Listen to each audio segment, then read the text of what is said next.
It's one of the most powerful beta oxidizing compounds out there. So it shifts you into a fat burning state, but it simultaneously has these pain killing, focus, wakefulness enhancing effects. What is the most recent biohack that you've discovered that has significantly enhanced your life? Oh my gosh. I would say something in the past week, so we can make this nice and fresh and sexy. Home-based neurofeedback. What the hell is that? Because in the past, to actually train your brain to shift into specific brain waves, typically after a QEEG mapping of your brain to show what areas you might have imbalances in, as far as like alpha, beta, delta, theta brainwave patterns, you'd have to pay a lot of money and go to a clinic and get the sticky electrode gel attached to your head and pull the helmet on. And then typically you're looking at a screen, although sometimes your eyes are closed and you're instead responding to auditory cues. And let's say you're flying a spaceship and the electrodes that are attached to your head are picking up your brainwave patterns.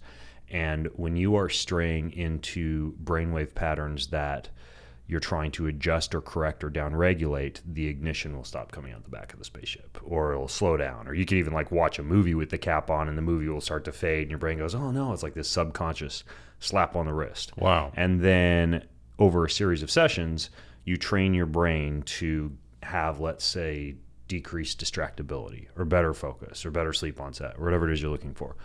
Now, you've probably heard of things like the Muse headband or some of these semi-neurofeedback-ish type of technologies that will measure heart rate, or even via a rough scan of the brain, like a band, measure brain waves, but those don't come anywhere close to clinical-based neurofeedback.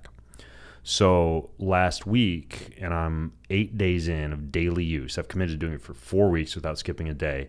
I started using a headset called a Sensei. I've got no financial affiliation or anything like that with the company, but they did send me one to try. And after a few sessions with it, I realized that it was actually transforming my focus, my distractibility, and my sleep. And the way that it works is it attaches to your head, but it gives you clinical grade neurofeedback or clinical grade assessment. And it produces red light, so it can actually use what's called photobiomodulation to shift your brain into the correct brainwave states. But then either eyes open, responding to cues and jewels and gamified things that you collect on the screen, or eyes closed, responding to auditory cues, it uptrains or downtrains your brain. So I've been using it. I've been going back and forth. I'll do like a 20-25 minute focus session, which is like a workout for your brain during the day, or one of the 20 to 25 minute evening sessions at night for sleep onset. And the reason I chose those sessions is because when you first get it, it scans your brain and tells you which journey that you're supposed to go on. And for me, the journey was called Calm Heart. Like, it dictated excess sympathetic nervous system activation, the need for some of these more calming sessions. So most of my sessions are eyes closed. And that's been, I think, the most interesting thing that I've discovered lately. Wow. Yeah. That's so cool. Yeah. Besides putting liver in my smoothie or bee pollen on the top of it, which is cooking, not biohacking. That's more cooking. Yeah. But you're almost notorious in the space for being a self-experimenter, and you've done all kinds of crazy, Yeah, there's been some things that I've had to work really hard to live down, like the stem cells into the penis, or that's really probably the only thing I would say that was relatively embarrassing for my family. Interesting. I didn't realize. So that presented a bit of like a PR problem for you? It wasn't a PR problem. It was just I didn't want to be the dick guy. And I think that Brian Johnson of Blueprint has done a good job shoving me off of that stage with his recent experimentations into erectile dysfunction and nocturnal penile measurement and management and the like. But I would say what happened was back in like 2018, I did an editorial stint for the Men's Health New Year's edition called New Year, New Dick. And they had me just do a bunch of crazy protocols for the genitals, and I think exhaustively addressed the topic, and don't really want to talk for an hour with you about penises, but that's probably like the form of self-experimentation that I think I had a long haul trying to live down. Well, I admire the candor and the courage that it takes to go there, which you most certainly have. But Going back to neurofeedback, what are the kinds of conditions or even symptoms that neurofeedback is typically used to treat? As far as I understand, unlike like Alzheimer's and dementia, which I think is, that's traditionally treated via like blood flow assessments and, nutrition adjustments, lifestyle adjustments, et cetera. This would be more ADD, ADHD-like symptoms, distractibility, lack of focus, poor sleep onset, poor sleeping patterns, like poor circadian rhythmicity. And it's possible that it might also help with just overall memory, executive function, cognition, et cetera. But if you look at something like alpha beta brainwave patterns and excess beta downregulated alpha, which would mean increased stress, task switching, et cetera, compared to in the zone focus, I think that's where the most value lies in it, because it's hard to do it and be thinking about anything other than what you're engaged in at the moment. But the cool thing is it's a two-way street, because every time your brain waves are shifting to where you don't want them to go, then you get that subconscious slap on the wrist that kind of pushes you back to where you need to go. Yeah, I've never tried any of that, but I've heard about it. I've looked into it to some degree. There's a place in LA called Peak Brain. And I actually took my sons there several years ago, and we spent a week doing twice a day, 30 to 45-minute sessions with a pre and post QEEG brain scan. And the post brain scan was fascinating as far as all the areas that got adjusted, like even patterns in my son that showed ADD, ADHD-like symptoms, my younger son, in me, post TBI concussive symptoms that could indicate lack of blood flow or poor brainwave patterns. A lot of that got fixed, and they're a local place that you can go to and do it at. Yeah, Dr. Andrew Hill. Interesting, in LA. Yeah. I'll have to check that out. Do you have like a nootropic stack that you rely on to optimize your brain performance? Because you're always traveling. So freaking many of them. Yeah. Yeah. I mean, not so many of them that I take, but there's just so many of them out there. Well, what's like your go-to these days aside from neurofeedback? Well, it's subtle, but you say nootropics, which I think is literally translated mind directing. I believe that's the actual translation of the word nootropics, and most of the time it's referring to some kind of natural plant extract. Like they're just considered to be more natural. The N in the end, natural nootropics is a good way to remember that. But then there are also smart drugs, more synthetic pharmaceutical derivatives such as, Adderall or modafinil, Ritalin, things along those lines that I think are a little bit bigger guns, but can also cause, a lot of dopamine flooding or serotonin hanging around the synaptic cleft, or, it's like I've used modafinil, AKA Provigil, before, because it's an off-label anti-narcoleptic drug to keep people who would fall asleep during the day awake. But in someone who doesn't have narcolepsy, it will keep you awake for like a 24, 48-hour surge of work. The only time that I like that, and I don't think it's wrong to use occasionally, is if I'm traveling internationally and I've like landed, let's say in Tokyo from Seattle at 2 a.m. and I got to be on stage speaking at 9 a.m. and just need to crush an entire day at a conference and go to like a post-conference party or dinner or whatever. That's where I'd use something like modafinil, but the effects long-term are a little bit of dopamine desensitization, and then also it really disrupts your sleep patterns. Like you can use it once and you'll find yourself, even after it seems like it's out of your system, waking at like 2 or 3 a.m. consistently, ready to hop out of bed and do work. So you can imagine you get sleep deprived pretty quickly if you depended on it. But it's from what I understand, somewhat abused in terms of, like Silicon Valley execs, hard charging entrepreneurs using that, kind of similar to how Adderall, I think, is abused as a wakefulness agent that doesn't necessarily have a free lunch associated with it. I mean, there's a definite biological trade-off, particularly for sleep patterns and dopamine. But then you look at a lot of the nootropics and they're less harsh. We're talking about things that have choline in them as brain fuel, or things that might have Bacopa monnieri for memory, or certain things like racetam to fight oxidation and inflammation in the brain and increase blood flow. And there are a lot of companies out there that do a pretty good job formulating DIY nootropic stacks. Now you could go to a website, let's say Nootropics Depot, right? And you could kind of pick and choose the different ones that you'd want as far as what you'd want to mix and match if you wanted the more a la carte approach. You could do the same with Amazon, right? You go to Amazon and buy, choline and bacopa and maybe like huperzine or something like that, and kind of put your own blends together. But as far as DIY blends, at the base of that, I'll just give you a few that work, would be the combination of caffeine and nicotine, right? The stereotypical like author sipping a cup of coffee, smoking a cigarette. I mean, there's something to that. So you've got like nicotine toothpicks, nicotine gum, nicotine pouches, nicotine lozenges, even nicotine patches, which would be, if you want to avoid a lot of the artificial sweeteners and chemicals and a lot of the nicotine products out there, the safest way to go. So you combine that, with caffeine, and that's a really great 1-2 combo. Just like a cup of coffee and a nicotine toothpick. Like that would be an example of just like a base level nootropic. Yeah, I've never combined nicotine with caffeine. I enjoy caffeine, and as of the past couple months, I've gotten into nicotine by way of, do you know Knick Knack Naturals? I actually think that the guys that make that, because I do a polar plunge every year on New Year's down at the river by my house. A couple guys were there and they handed me a couple tins of Knick Knack, and I'm pretty sure they live right by my house. Oh, interesting. The guys that make it, Yeah, the thing that I appreciate about Knick Knack, and I have zero commercial affiliation with them. I don't get any commission from them or anything like that. But they don't use any artificial sweeteners, so the ingredients in the lozenges are all super clean. Yeah. So that's fantastic. Yeah, and nicotine has a little bit of a shorter half-life than caffeine. You could sometimes do it in the evening and it doesn't keep you awake if you want to separate it from caffeine. And of course, caffeine is dependent too. Like just this morning, I was reading a new study that came out that looked at the performance-enhancing effects of caffeine, which are widely known and accepted as like an ergogenic aid to help with sports performance or weightlifting or reduced rating of perceived exertion during exercise or what have you. And it turns out that, lo and behold, it is indeed an ergogenic aid, and it's also not.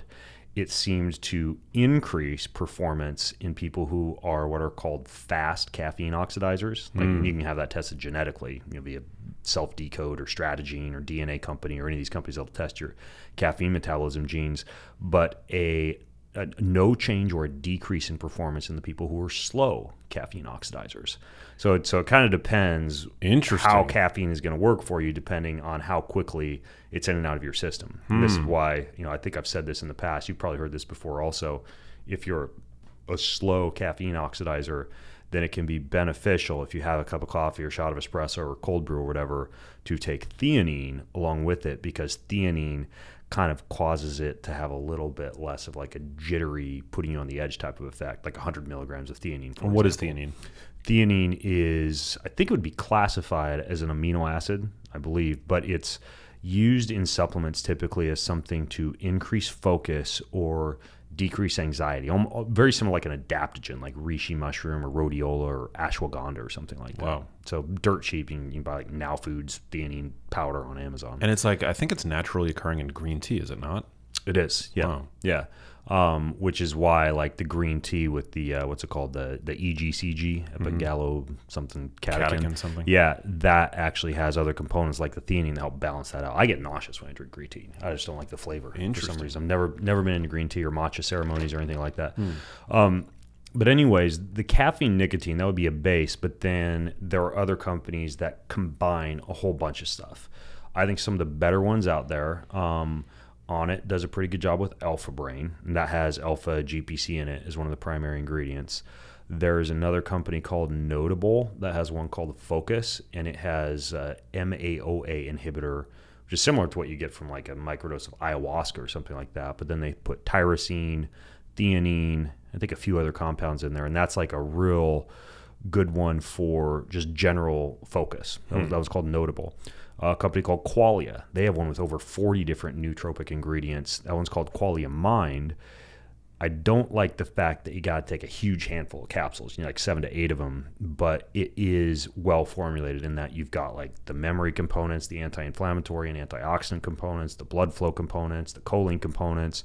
That's what you're looking for in a well formulated nootropic stack, is that you're hitting multiple parameters as far as protecting the brain, feeding the brain, and fueling, or I should say increasing blood flow to the brain all at the same time. A few others would be the company Bioptimizers, who you're probably familiar with. They do like Gluten Guardian and Masszymes and all these digestive type of enhancements. Love their magnesium. They do, yeah. Their magnesium is really good too. Their powder is super tasty. I love that stuff, and it's got all the 7 forms. And I don't know, get them to sponsor this show, and they'll probably tell you what to say about it. I think they well, they definitely have in the past. Yeah. I don't know if we're currently working with them, but it's a good product. But then they have a spin-off company called Nootopia.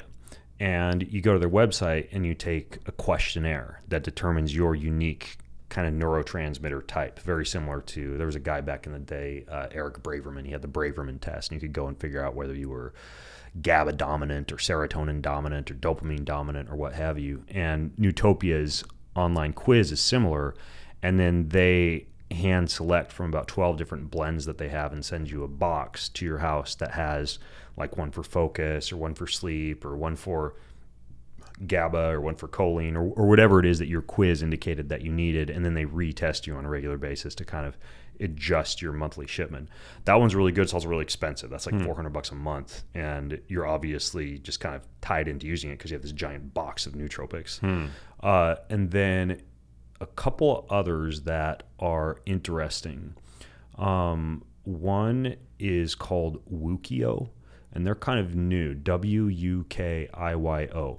I don't know how they get away with this legally, but they have one compound called Bliss, which is a microdose of psilocybin combined with a bunch of other nootropics. And then they have one called Apex. Interesting. Apex is about the closest you'd get to using modafinil without it having that 24, 48 hour cycle. It's more like 12 to 14 hours.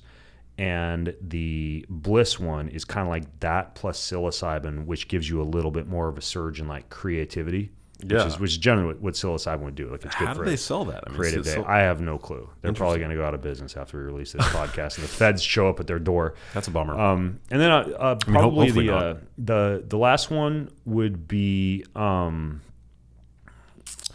about Onnit, Qualia, Wukio, Nootopia.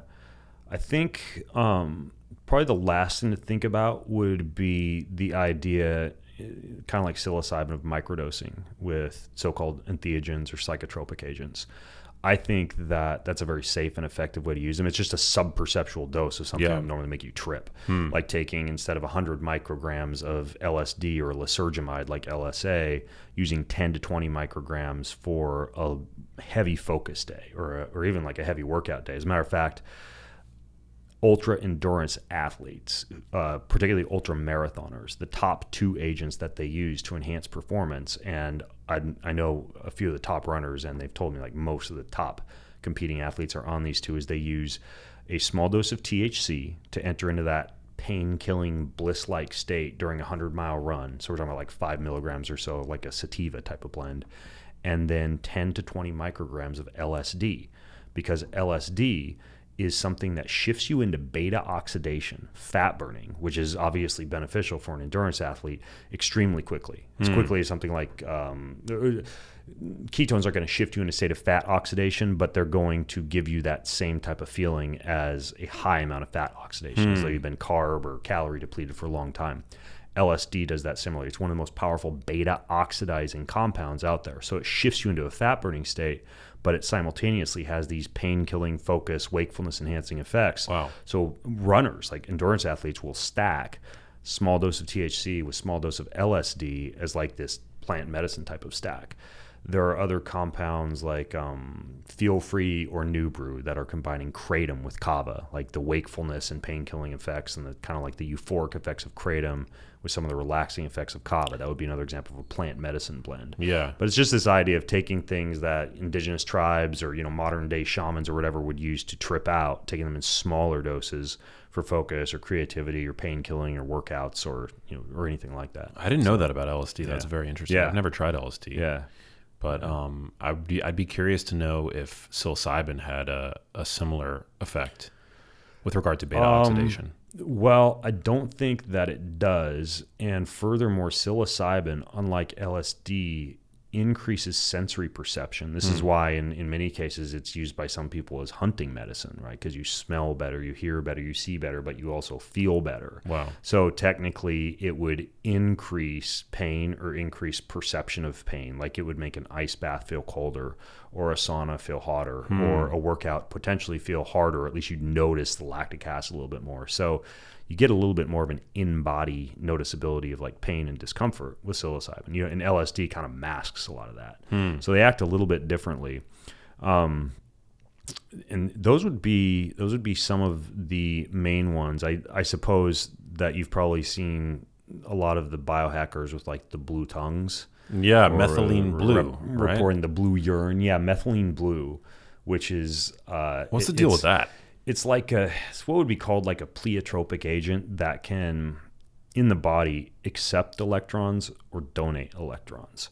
So what that means is if you look at the electron transport chain in the mitochondria, it would be able to donate electrons to the electron transport chain and cause increased or enhanced production of ATP. It would also have the effect of accepting electrons from what is called NADH to allow you to restore your NAD levels better. So there's like a cellular repair type of effect from something like that. It also would interact because it's like a blue agent. If you look at the blues and the blacks and the dark greenish blue type of agents of the plant kingdom, they actually interact with photons of light, particularly red light, like the infrared, near infrared, far infrared, red light spectrum, to increase production of ATP in response to photons of light. You could almost think about it as though you're equipping yourself to photosynthesize, kind of like a plant. So people will often use methylene blue, or an example of black would be like a Shilajit, right? A popular Russian nootropic, performance enhancing agent, or Chlorella spirulina, like the greenish blues. And then when light hits your body, when you have any of those in your bloodstream, you get more energy, more wakefulness. They kind of act like a nootropic type of agent. Whoa. So methylene blue is available as like a sublingual troche, which means it would turn your whole mouth blue. If you can swish your mouth with baking soda afterwards and it cleans it out, yeah, your dentist will freak out if you're using methylene blue. You see it at some of these like biohacking conferences, and people are walking around. Yeah, it's super weird. You still get decent absorptibility if you swallow it. Like you put the troche in the back of your tongue and swallow it. There's one company called BioBlue that's mixing it with NAD, which is interesting because methylene blue may also help out with methylation. And when you're taking NAD, you more rapidly exhaust methyl groups. So it's a combination that kind of makes sense, combining methylene blue with NAD. And that's like a dropper you could put in the back of your throat, and that also would not turn your mouth blue.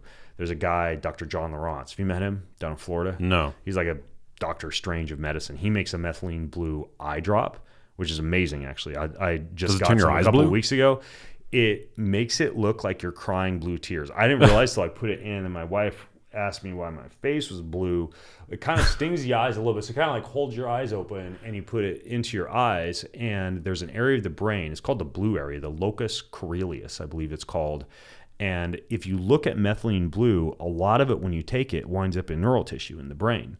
So it can act as almost like a brain protecting agent. And it also enhances wakefulness, and it feels like a cup of coffee for your brain, especially when you combine it with red light.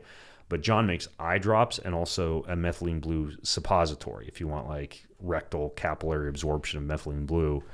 If you just can't get it in there fast enough. If you want to turn your toilet bowl blue also, which I tried it once and I wouldn't again just because I spent like half the morning cleaning the toilet because it dyes everything. It's like a fish tank cleaner. Wow.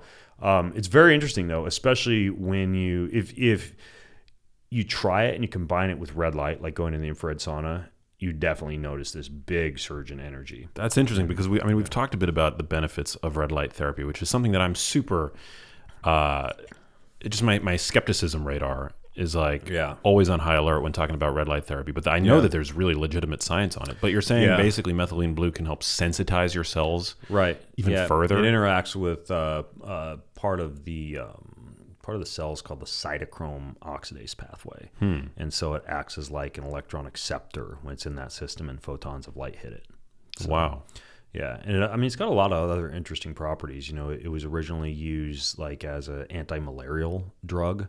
It has wonderful effects for anyone with a urinary tract infection. And like you'll notice when you take it, it turns your urine blue. So it winds up in the kidneys, going through the ureter, but it seems to help out a lot with UTIs. There's a lot of benefits to it. And it's not that expensive. You just want to get the pharmaceutical grade stuff. Don't go to the pet store and buy fish tank cleaner. How is it a fish tank cleaner if it can stain your toilet?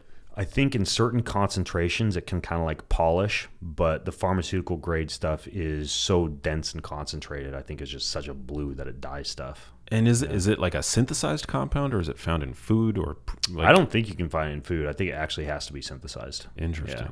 Yeah. I don't know how they actually make it though. And what's the what's its legal status? Capture Smurfs and put them in a factory and do horrible things to them and get methylene blue. I don't know. That's quite the image. Yeah. Is it legal?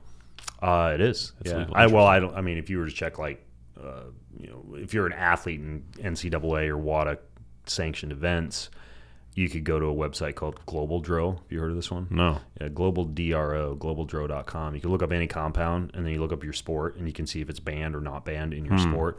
I don't think methylene blue is banned.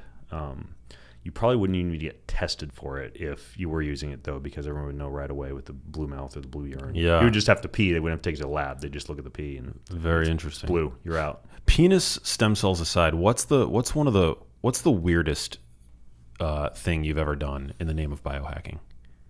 I don't do a lot of super weird stuff. I mean, there's guys who are doing blood exchanges with their kids or follistatin gene therapy, like actual gene therapy, not exactly like CRISPR, but there's some stuff that's pretty far out there. I'm pretty plain Jane. I mean, I do red light therapy. I use the hyperbaric oxygen chamber. How often do you do red light therapy? Every day. Every day? Every day, yeah. I use an infrared sauna 4 or 5 times a week. And that's, you don't get a hefty concentration of red light in the infrared sauna. And a lot of that's near and far infrared, not the direct red light that I think is like the 650 to 810 nanometer wavelength, like that bright visible red light you'd see from like a Juve panel or one of these red light products that are out in the market. But I do the sauna 4 to 5 times a week, almost always followed by the cold plunge. And then I have, the way I have my office set up, so I figured this out because I like to stack things. And I don't just like to stand there underneath the red light not being productive. So I have a red light panel from Juve that goes up to about my neck that's leaning against my stand-up desk that I use in the morning. And then I have the full body panel behind me. So the first 20 minutes of every day, I go in and sandwich myself between 2 red light panels, but I'm able to reach around the one that's in front of me and work on emails and get stuff done while I'm bathing in the red light. Are you naked? I am naked. Neck down? Yeah. Yeah. It doesn't have good absorption through clothing. So usually you'd want to be naked. If you're looking for like the potential effects of, blood flow to the genitals or an increase in testosterone, or any of the collagen or elastin type of effects. And I love the way it feels. It kind of gives you that endorphin type effect that you get if you were like in a warm tanning bed, which is great. Yeah. Winter up in Washington State. But there, it's interesting for circadian rhythmicity too, because if you look at the morning, I live on a north-facing slope in the forest. I got to hike up a giant hill to even see the sunrise. But if I go into my office and the first hour, I'm mostly either with those red light panels or I have like a red light lamp in my office, I'm kind of easing my body into the day from a circadian rhythmicity standpoint by starting off with red light. And then I have these bulbs in the office that are called Awake and Alert. They're like OLED bulbs made by a company called Biological Sciences. And that's got the full bluish green spectrum of sunlight. The problem with a lot of overhead LED fluorescent lighting is that it's the isolated bluish green spectrum and it doesn't have the warm red colors that you'd get from incandescent lighting or halogen lighting or sunlight. So what I do is when I turn on the bright lights, I can leave the red light on and get the full spectrum of sunlight from the bluish green lights and the red light. And then the bedroom's all like red incandescent, like fire lighting. And so I think lighting for the home is really important because a lot of people just don't realize the amount of flicker and the amount of low-level irritation to the retina when you're underneath these bright lights. Like you and I are lit in a studio right now, and they're really bright lights. And I have lights like that in my studio back home. And if I do more than 2 podcasts in a day, like my eyes hurt. I kind of feel it in the back of my head. I get a little bit of a headache. But I can have my overhead lights on in the office, which are more of these biological LED bulbs with a lower temperature and a little bit less flicker, and I don't get the same effect. So, people who are just like living under LED fluorescent lighting, or, like hanging out in malls or restaurants, or even like doctors' offices all the time. Hospitals are horrible for this because they need bright light, but it's kind of hazardous to the eyes and just to general executive function during the day. Yeah, that's why I'm a huge fan of, despite what the carnivores advocate for, dark leafy greens, which are loaded with compounds like lutein and zeaxanthin, which are particularly protective of eye function, of eye health, with regard to blue light exposure. But now you can add methylene blue eye drops. Interesting. Yeah, I've never tried methylene blue, but I know a lot of people who are like, you should try it. Proud. I'm curious what you think about it. Yeah. I'm super down.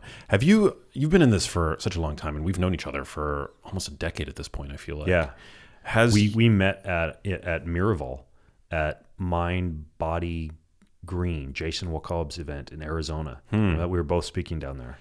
I do remember, speaking there with you. But wasn't the first time we met via your podcast when I had the Kickstarter campaign for my documentary? I think that was the first place we met physically, and I believe I had you on to talk about the bread yeah. documentary. And I really gave you a hard time because my wife makes this lovely homemade sourdough fermented bread. Which, I by the way, I even told you I was going to send you a loaf. I didn't. I love it though, and I've got to confess, I've been enjoying some sourdough lately, and I still haven't tried your wife's sourdough bread, but I'm looking forward to that day. I will, for dessert, like have sourdough bread with some of that like raw, like the beekeeper's natural honey, a little bit of bee pollen, some sea salt on it. The other way to do sourdough, I think this is just like, it's a bucket list item, is sourdough bread with bone marrow on it.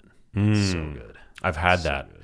I've had that at Hawksmoor Steakhouse in London. There's a number of Hawksmoors. I've been to Hawksmoor. It's great. It's pretty good. One of their, I think, appetizers is like sourdough bread with bone marrow. Yeah, when we go back to that biohacking conference in London, we got to go there. Yes. We were speaking there this past summer, which was a blast. I love London. London's amazing. Yeah. So has your biohacking strategy over the past decade, I mean, is there anything that you're doing now that you perhaps weren't doing 5-10 years ago in the name of anti-aging? There's a lot of new research, and we're now sort of like, we're on the wrong side of 40, or at least I'm on the wrong side of 40.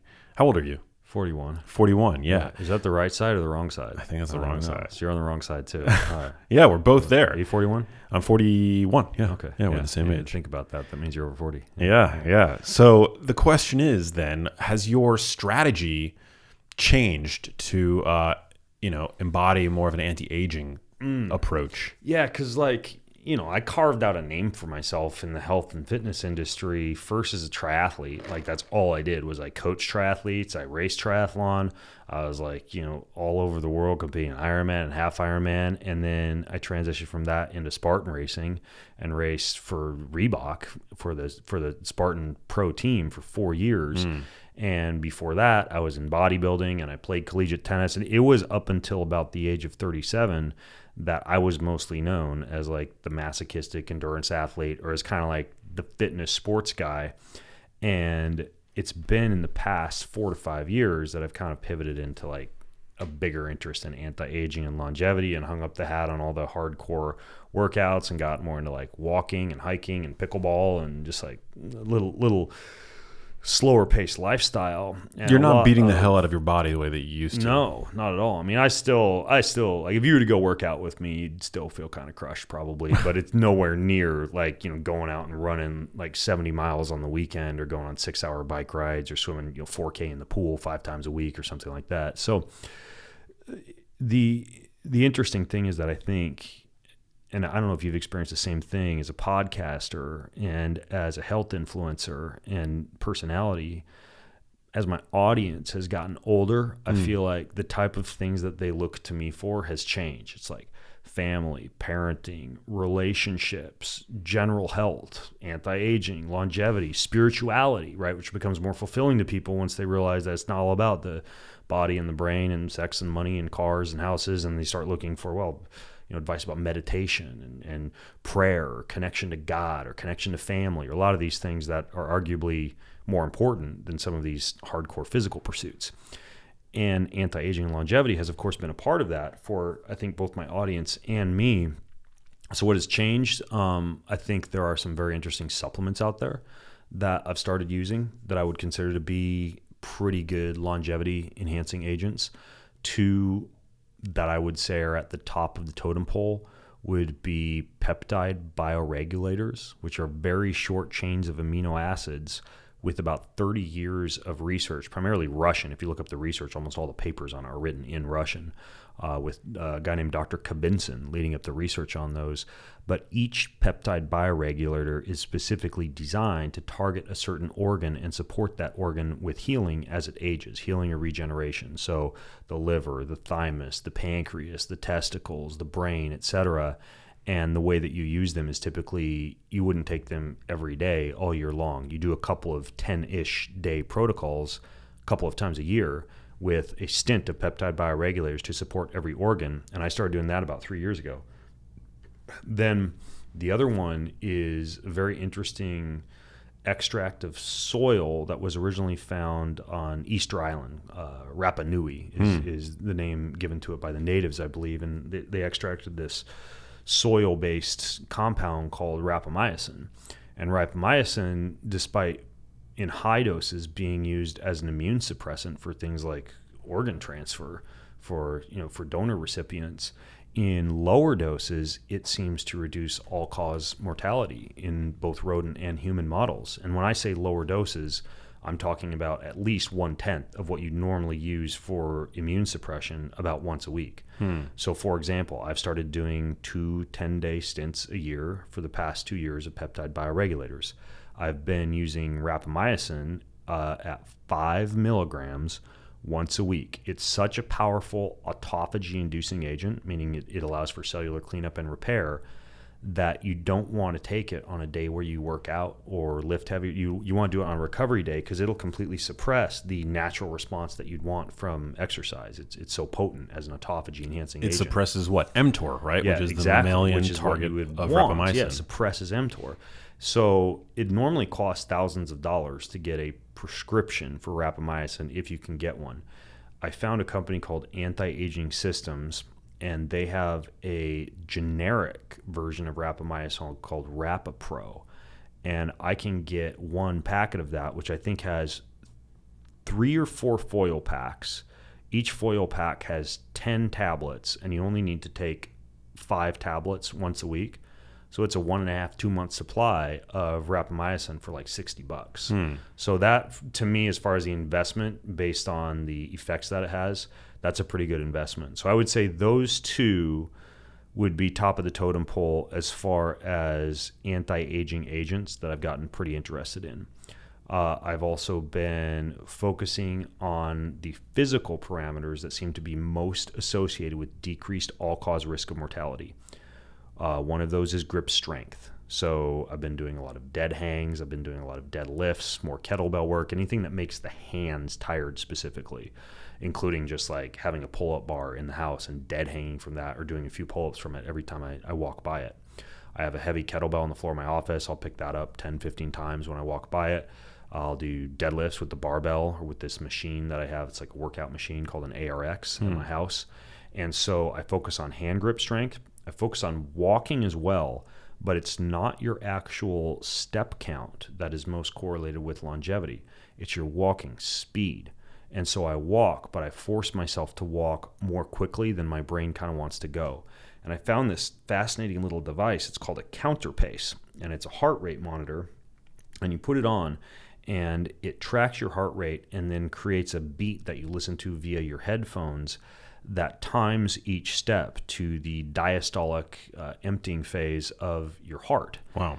And so what that means is you're basically getting the same effects as you'd get from one of these fancy cardiac rehabilitation machines. I forget what it's called, the name of the machine. But anyways, it's using cardiac rehab to pump or contract blood out of your legs at the same time that your heart is filling.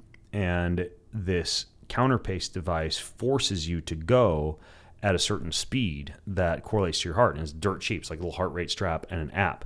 So once you train yourself how to walk more quickly, you can kind of like disentangle yourself from the device and not have to have a heart rate strap on. So like when you're slowing down, it tells you to pick it up. Right, exactly. The other option is just like walk every once in a while on a manual treadmill that's set at, I don't know, 4.0 or 4.2 or something that makes you walk a little faster than you want to walk, and train yourself how to walk more quickly. So I walk 10,000 steps a day. That's my metric. I often get more than that, but I try to walk more quickly than I actually want to go. So you've got grip strength, you've got walking speed, and then the other one is the ability to be able to get up from the ground with as little assistance as possible, particularly from your hands. So typically before or after workout, I just sit down on the ground and stand up. And I've got different forms of like burpees where I'll go down on my stomach and just lay down and then stand up as quickly as possible and jump. Or I'll sit down with my legs extended and then stand, but try not to use my hands or my arms to stand up. I've got this little device called a gibbon, and it's like a skateboard, but it's got a slack line in it, and that's on the floor of my office, so I can do a little bit of walking back and forth and slack lining and balance training in the office. But anything that involves grip strength, walking speed, and balance are kind of like three things that I train that I focus on more now than just like the hardcore masochistic interval training or weightlifting or whatever. Even the weightlifting, I mean, it is good for staving off, the aging effect. I think it's Gabriel Lyons who's coined that term, muscle-centric medicine, and the idea of muscle with age. Those are a few things that come to mind. I mean, there's a lot of other things too, like stem cells and hyperbaric and all sorts of so-called biohacks. But those are a few I think that might be a little bit more accessible to folks. Do you think it's grip strength in and of itself that is important when it comes to longevity, or do you think that grip strength is just a really easy measure that likely correlates pretty strongly to whole body strength? Yeah, it could be two things. It could be what you've just described. It's easily measurable via what's called a hand grip dynamometer. And just like a lot of times in strength training studies, they'll use the leg extension machine. And we all know that's not like the best machine to get strong with, and really the best measurement of brute strength. You'd want to do like a squat or a deadlift, but for testing a wide variety of subjects, from different fitness backgrounds, the leg extension seems to work. So there might be better metrics for measuring grip strength, but that's the one that's kind of like the lowest hanging fruit in studies. However, of course, as you've just noted, the hand grip strength correlates well to other general movements in the gym. There's not a direct correlation between it and how much you can deadlift, because there's leg strength, there's hips, there's core function, there's a lot of other variables there, but it's a good clue as to how strong you are. Yeah. And then the other potential option here is that the people who test well on a hand grip strength test are also engaged in highly functional activities. Maybe genetically they have a higher amount of muscle mass, and so it might be a chicken versus egg question as well. But I think the general takeaway message is stay strong as you age. We know that when you look at sarcopenia, the loss of muscle mass with age, that one of the reasons people get chronic disease and things like dysregulated blood sugar or let's say obesity or visceral fat accumulation is that a series of small incidents that occur as you get older keep you from being as physically active as you need to be to stay strong with age. So these little injuries build up over time, and you're bedridden for 3 weeks and you get a little bit less insulin sensitivity, and then you step off a curb and you hurt something and you're just not able to do much working out, so you gain some more weight that you technically aren't going to be able to get rid of later on in life because your fat cells accumulate. And so staving off frailty and doing things that help to maintain muscle is a really good idea. And I mean, I saw a study 2 weeks ago that showed that people who were 85 plus, lifting 3 times a week, full body, right, 3 sets, 8 to 12 reps, could actually build muscle at 85 plus. I mean, there's even one guy, you could Google him, named Charles Eugster, a bodybuilder who turned bodybuilder when he was, I think he was mid 70s, maybe a little bit older, and he's just like yoked and looks great, like a big old muscular old guy.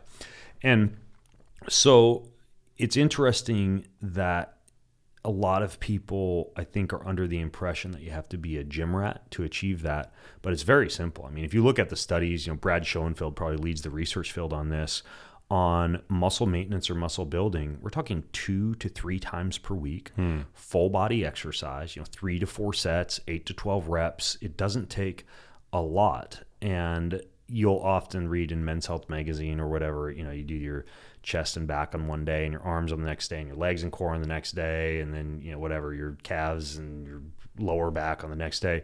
That's pretty involved. That's kind of like an old school bodybuilding-esque approach, but you can literally do like 30 to 40 minutes full body, get in, get out 2 to 3 days a week and still be able to maintain that strength. Dress that up with a little bit of walking, maybe some cold, some heat, a little bit of sports with friends, and you've got a pretty good fitness regimen.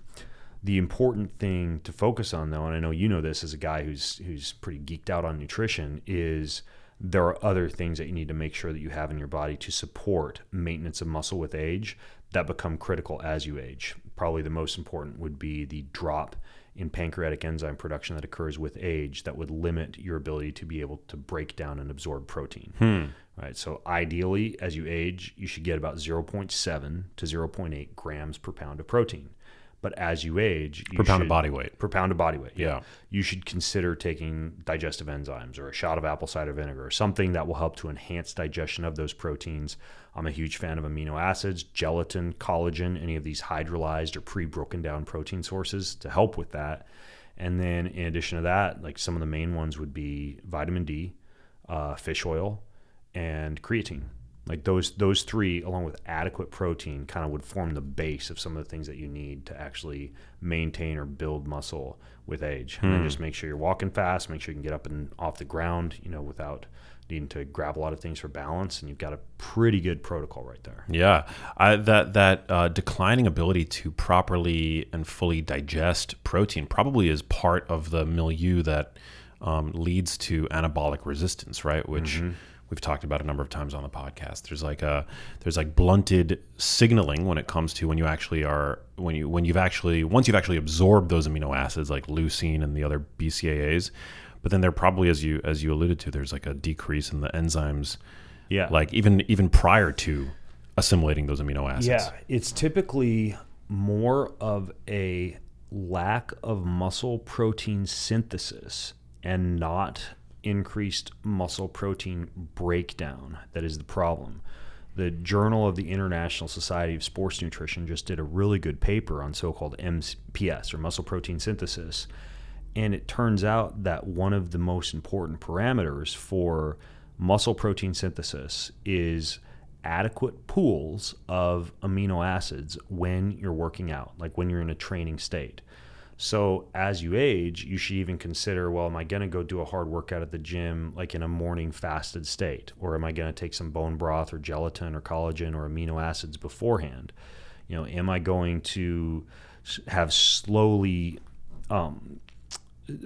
keep protein levels elevated throughout the day by including 30 to 40 grams of protein with the digestive enzyme with each meal? So I'm just getting these constant surges in amino acids throughout the day that will keep muscle protein synthesis activated. So it's less about keeping the muscles from being broken down, and it's more about making sure the muscles have adequate amino acid-based fuel on a regular basis. And some people get super worried about too much activation of what you were describing earlier, mTOR, because they think, mTOR, constant mTOR activation is associated with excess aging, kind of like too much growth hormone production. You would have to eat a lot of food, overeat, be on a diet that has tons of protein and tons of insulinogenic agents, maybe be taking some type of growth hormone derivative, lifting weights and eating reasonable amounts of protein. The life extending and also the cellular resilience that creates is far more valuable than any age extension effect that you might get from heavy protein restriction. And because you're engaged in heavy protein restriction, not as much physical activity or weightlifting because you're just unable to, because you don't have the ability to be able to recover from it.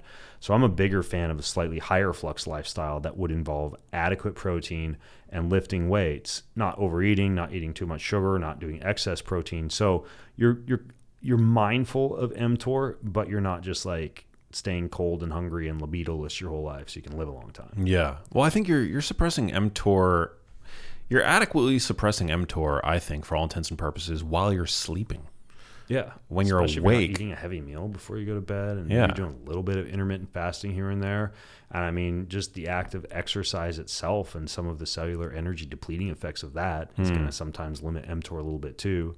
You've got autophagy-inducing agents. We talked about rapamycin. That'd be a perfect example. Take that on a recovery day, and you're going to really limit mTOR and have that one day of the week where you're suppressing it big time. You've got other so-called glucose disposal agents like berberine or bitter melon, or a lot of these bitter digestifs, and those can also help to lower mTOR based on the insulin sensitizing effect. So, 100%. And I think that like aging is entropy, and entropy is catabolism, right? So to fight aging, this idea that we should aspire to, for an extended period of time, be in a catabolic state, to me makes no sense. To me, you're accelerating. That sounds like an acceleration of the processes associated with aging. Right, exactly. And remember, like what I was saying earlier, it's more important to focus on muscle protein synthesis and not necessarily staving off of muscle protein breakdown. So that makes the case for a reasonable anabolic approach all the more convincing. Yeah, totally. So what does that look like for you? Like an even distribution of protein throughout the day, I'm assuming? Are you trying to hit a certain number of grams of protein per meal or snack? Yeah, so absorption rates are typically, in a lot of people, going to top out at around 40 grams of protein as far as like how much you're actually going to be able to assimilate from a meal. 30 to 40 grams, that you're taking in throughout the day from real food-based sources, amino acids, collagen, gelatin, any of those is fine. And as far as my own diet, I eat 3 square meals a day because I like to work out in the morning. I feel good. I feel like it decreases stress at work. And if I work out in the morning and I don't eat breakfast after, I'm just going to be hangry by lunch. So I do a smoothie for breakfast after about a 12 to 16 hour intermittent fast, and I do lunch and dinner, and they're all square meals with protein added. And the cool part about that too is feeding, particularly feeding with protein, is what's called a Zeitgeber. It's a timekeeper. So if you look at circadian rhythmicity or fighting jet lag or any topic like that, there are certain things that you can do to enhance sleep or circadian rhythmicity. One is light, right? Adequate blue light, sunlight, that bluish green spectrum in the morning, and then slowly decreasing that whenever the sun sets in whatever area of the world you happen to be in. One is temperature, like sleeping in a cold environment. But then and another is movement, by the way, like an exercise session at a time of day that's preferably not 2 to 3 hours close to bedtime, but also isn't as soon as you get up, because you'll just shift your circadian rhythm backwards if you do that. Which is why I'm not a fan of rolling out of bed and just jumping into an ice tub right away. I think it kind of shifts the circadian rhythm too far backwards because you're getting that cortisol response too soon versus easing yourself into the day.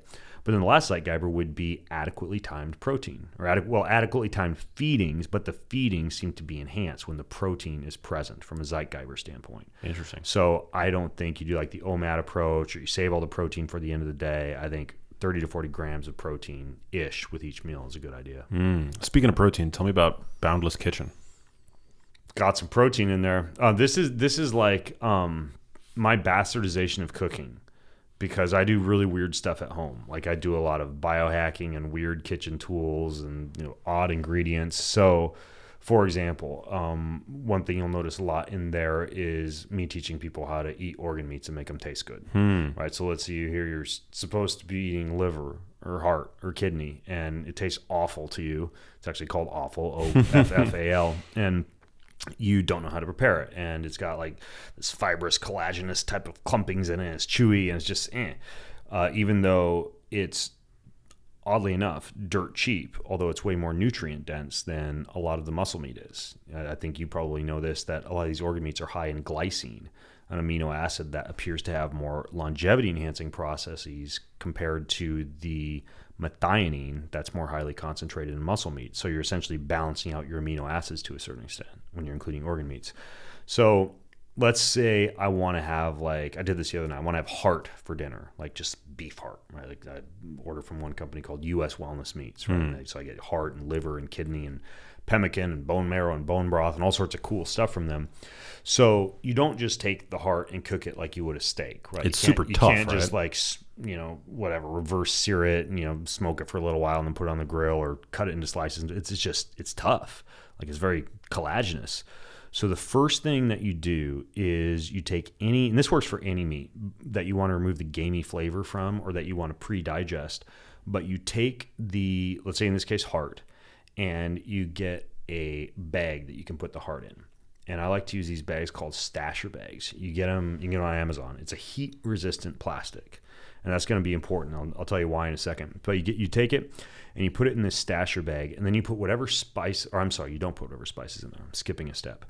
You then want to soak it for 24 hours in that bag. And buttermilk works great as a soaking agent. I think even better than that, you can buy it at the store. You can make it yourself as kefir. And I make it myself because it's way less expensive than what you get from the store. So there's like one company called Cultures for Health, and they sell kefir grains, water kefir grains, and dairy or milk kefir grains. And you want the dairy or milk kefir grains for like a soak or a marinade. So what you do is you buy them, and then you get cow's milk or goat's milk, and you pour it over the top of the grains, and you let that stay out on the counter overnight or up to 24 hours. And that starts to ferment the kefir. And then you can put that socket away in the fridge and have that kefir ready for when you want to do something like soak an organ meat. So I pour the kefir into the stasher bag with the organ meat, like heart, liver, kidney, whatever. And then you just put that in the refrigerator and let it marinate for about 24 hours. And the kefir breaks it down. It draws out a lot of gamey flavor. It has these enzymes in it that help to pre-digest the meat to a certain extent. And then after about a day, you take the bag with the kefir in it and you just pour that into a strainer in the sink or whatever. You rinse off your meat. And at this point, this sounds like a lot, but that everything I just told you maybe took you 5 minutes. Like take the heart out, rinse it, put it in the bag with kefir. And then you've got that nice rinsed, marinated heart, and you would just dispose of the kefir and just pour it down the drain. And then you put it back in the bag and you add whatever spices you want. Let's say you want to do like it's fall right now, like a fall themed heart. So you can put some cinnamon and some nutmeg and some olive oil, maybe a little bit of organic maple syrup in there, and a little bit of salt, maybe a touch of like coriander or cumin. And you then, after you've added all that stuff to the bag, and I like to put a little bit of olive oil and vinegar in there as well, because then you're going to have sauces that you can reduce afterwards. Then you seal up the bag and you put it in a pot of water on your kitchen counter. And this is where the idea of like cool kitchen tools come in, because I use all sorts of weird things in the kitchen. I got like an air fryer, and I have a smoker, and I have an immersion blender, and I have a sous vide one. I love to try out all these cool little kitchen tools, but the sous vide one is called a Jewel. You put it in the pot of water, and it will hold the temperature of the water constant, 125, 145. For heart, I'd do 165. You put it in the water, and for organ meats that you want to really break down, you then just walk away. And the Jewel wand ties to your phone app. You can set whatever temperature you want. So let's say I set it at 165 and I walk away. And I might do that at, 10 a.m. because I want to have my heart for dinner at 7 p.m. And, well, not my heart, the cow's heart.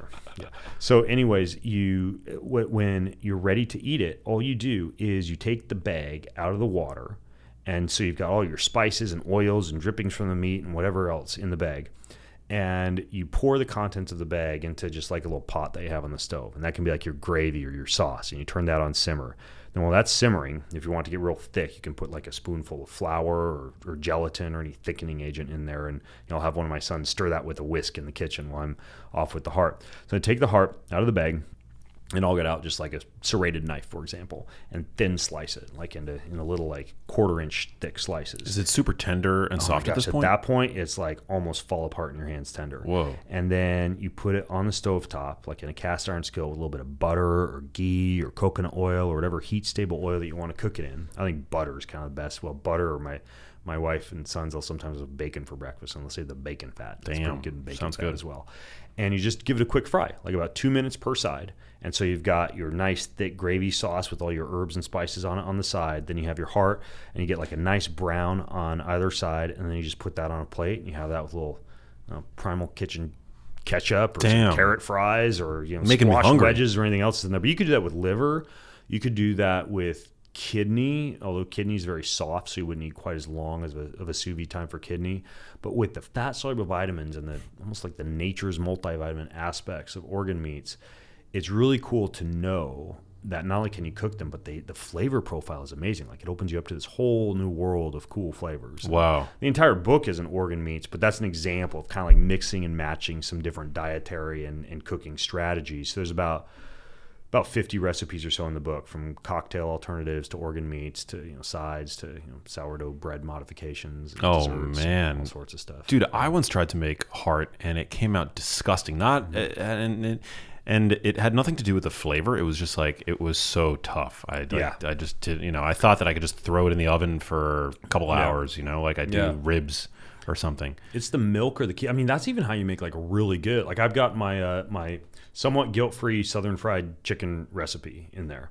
And I'll show you a picture of it. But anyways, the trick with really, really good chicken that's like super tender on the outside and crunchy on the inside is before you take the chicken that you've pieced up and you shake it up in a paper bag. So usually you dredge it with egg and then you shake it up in a paper bag with flour. Yeah. And you do that a couple times, and then you're going to put it in like your heat stable oil, like avocado oil or coconut oil or whatever, and then fry it up. Is you soak it. And you soak it typically in a milk-based medium. This is like traditional Southern fried chicken, such as buttermilk.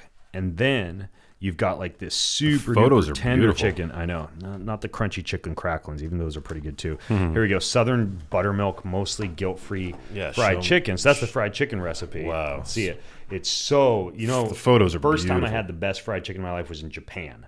Amazing fried chicken in Japan. And so I started to dig into what it takes to make a really good fried chicken. And part of it is that 24-hour soak in buttermilk and salt in that kind of bag or a Pyrex glass container or whatever before you take it out and shake it up in a paper bag with your spices and your flour and everything and then fry it. And it's still fried. You're still looking at what the hydroxynonenal formation when you're frying it. Well, what kinds of oil are you recommending to fry? I use heat stable. In that one, I think we used avocado oil. I believe in the recipe in the book, but avocado oil, macadamia. That's obviously expensive to fry in that stuff, but it's not that often that we fry food anyways. So if I'm going to fry, I want to use at least a really good oil or alternatively an air fryer. Yeah. Because then you just spritz it with a little olive oil and throw it in like a Cuisinart has a good air fryer. There's another new one called the Brava. That's really good. But air fryers are pretty cool too, to be able to fry without frying. Yeah, super. I've never actually tried one. I don't own one. Yeah. It's something I've been looking into. Cool. They're better than a microwave. Yeah? Yeah. Love it. Yeah. Super cool. Yeah, avocado oil is a great oil to fry in. I mean, it's primarily monounsaturated fat, which is very heat stable. Yeah. So, I mean, have at it. And it's from a cardiovascular standpoint, it's a very healthy unsaturated fat. Mm-hmm. It's kind of like olive oil though. There's like that idea that some of it is adulterated or some of it has canola oil or seed-based oils added to it. So you gotta look for good, like Chosen Foods. They have a good brand. Yeah. I don't know if Mark Sisson's doing it with their Primal Kitchen brand. They have olive oil now, but the favorite product they have for me, I think I have this in the cookbook too, is their Chipotle lime mayo. Oh, it's so good. If you're gonna cook fish, like if you're gonna bake fish, you smother it with mayo. You do like your salt, your dill, your pepper, whatever, but you smother it with mayo and then just slide it in. I've done this at dinner parties. I'll take there's one company called Seatopia. They ship sashimi grade fish to your house, and one of their cuts is Ora King salmon. It's like the Wagyu of the sea, just this fatty, melt in your mouth, omega-3 fatty acid rich cut of seafood. And so I'll take like 30 of those fillets, spread them out on a baking sheet, and do the salt, pepper, the dill, and then just smother them with the Chipotle lime mayo. Slide them into the oven for about 20 minutes, and guests just like go nuts. Damn. And it's super easy, and it's the mayo. It's kind of like butter is the French secret ingredient. Mayo is the Greenfield house secret ingredient. Dude, you ever throw that just on like a can of sardines? Like just sardines? Anything. It's phenomenal. Sardines. There's this other like calorie-free, carb-free noodle called Miracle Noodles. And I'll put Primal Kitchen stuff in there because it's like having a giant plate of pasta with all the effects of pasta. So there's shirataki, is that what those are? Shirataki, Japanese yam shirataki noodles. Interesting. Yeah, super low calorie. Yeah, really good though. When I eat pasta, I feel like the rare occasion when I feel like I'm craving pasta, or when I want to make like a pasta sauce, and I feel like there's no other way to eat it but on a plate, on top of a mound of pasta, I go for the legume based stuff. I have no problem with that. Yeah, legume or rice based. They do like quinoa pasta now. Yeah, but for me, like I usually, carbs have to fight hard in my diet for their place in my diet. I mean, I just have blood sugar dysregulation as it is, slightly higher genetic risk for type 2 diabetes.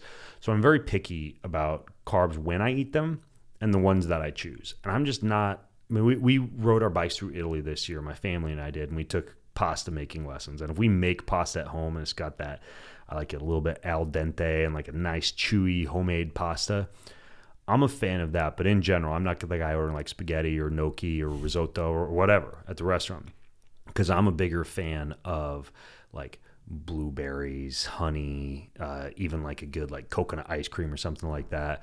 But this is funny. Like the one thing that I am a sucker for is carrot cake. And it might be because I justified to myself that it's a vegetable. But my birthday's coming up in about 19 days or 20 days. And my family always makes me this beautiful, like, colostrum cream cheese frosting, natural organic almond flour, carrot, beautiful, beautiful carrot cake.